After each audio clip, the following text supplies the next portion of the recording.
الله الرحمن الرحيم.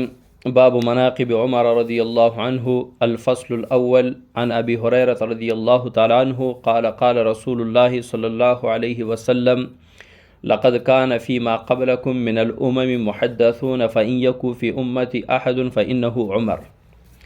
حضرت ابوبکر صدیق رضی اللہ تعالیٰ عنہ کے مناقب مکمل ہوئے اور حضرت عمر رضی اللہ تعالیٰ عنہ کے مناقب و فضائل شروع ہوئے. باب مناقب عمر رضی اللہ تعالیٰ عنہ. یہ باب ہے حضرت عمر رضی اللہ تعالیٰ عنہ کے مناقب فضائل کے بارے میں. الفصل الاول پہلی فصل ہے اور مشکات شریف کی یہ حدیث نمبر 6035 ہے. اس باب اور اس پہلی فصل کی پہلی حدیث ہے.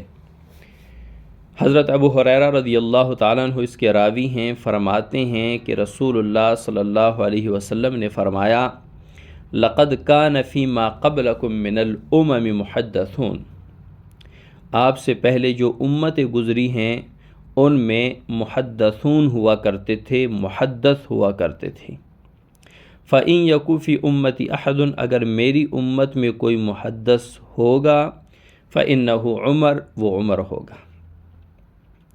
یہ حدیث حضرت عمر رضی اللہ تعالیٰ عنہ کے مناقب کے حوالے سے ہے. محدث کسے کہتے ہیں؟ محدث یہاں پہ ملہم کو کہتے ہیں. وہ شخص جس کو الہام ہوتا ہے، وہ شخص جس کے قلب پر اللہ کی طرف سے حق کی بات وارد ہوتی ہے جو دوسروں کو معلوم نہیں ہوتی. وہ شخص جس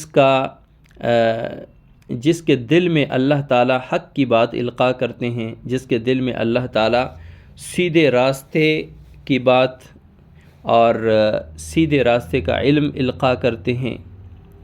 اسی لیے حضرت عمر رضی اللہ تعالیٰ عنہ کو رسول اللہ صلی اللہ علیہ وسلم نے فرمایا کہ اگر میری امت میں محدث ہوگا تو وہ حضرت عمر رضی اللہ تعالیٰ عنہ ہوں گے. اور کیوں نہ ہوں گے کہ 20 ایسی آیات نازل ہوئیں جن کو موافقات عمر رضی اللہ تعالیٰ عنہ کہتے ہیں. یعنی 20 ایسی آیات نازل ہوئیں کہ صحابہ کی رائے الگ تھی، حضرت عمر رضی اللہ تعالیٰ عنہ کی رائے اور تھی. اللہ تعالیٰ نے حضرت عمر رضی اللہ تعالیٰ عنہ کی رائے کے مطابق آیت نازل فرمائی. جیسے رئیس المنافقین عبداللہ ابن ابی ابن سلول کے جنازے پر آپ رضی اللہ تعالیٰ عنہ نے رسول اللہ صلی اللہ علیہ وسلم سے عرض کیا رسول اللہ یہ منافق ہے، اس کا جنازہ نہ پڑھائیے. تو اس پر اللہ تعالیٰ کی طرف سے آیت نازل ہوئی. اسی طرح مقام ابراہیم کو مصلی بنانے کے لیے حضرت عمر رضی اللہ تعالیٰ عنہ نے عرض کی تھی، اللہ تعالیٰ نے اس پر آیت نازل فرما دی.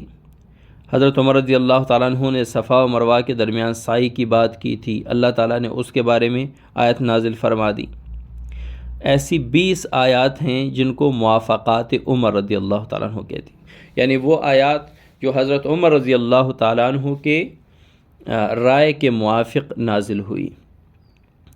حضرت عمر رضی اللہ تعالیٰ عنہ کے اور تو فضائل بہت ہیں، لیکن یہ فضیلت ہی کافی ہے کہ آپ صلی اللہ علیہ وسلم نے اللہ تعالیٰ سے حضرت عمر رضی اللہ تعالیٰ عنہ کو مانگا. اللہ تعالیٰ نے حضرت عمر رضی اللہ تعالیٰ عنہ کو ایمان نصیب فرما کر اسلام کو شان و شوکت عطا فرمائی. اور بھی بڑے فضائل ہیں جو آگے احادیث میں آئیں گے.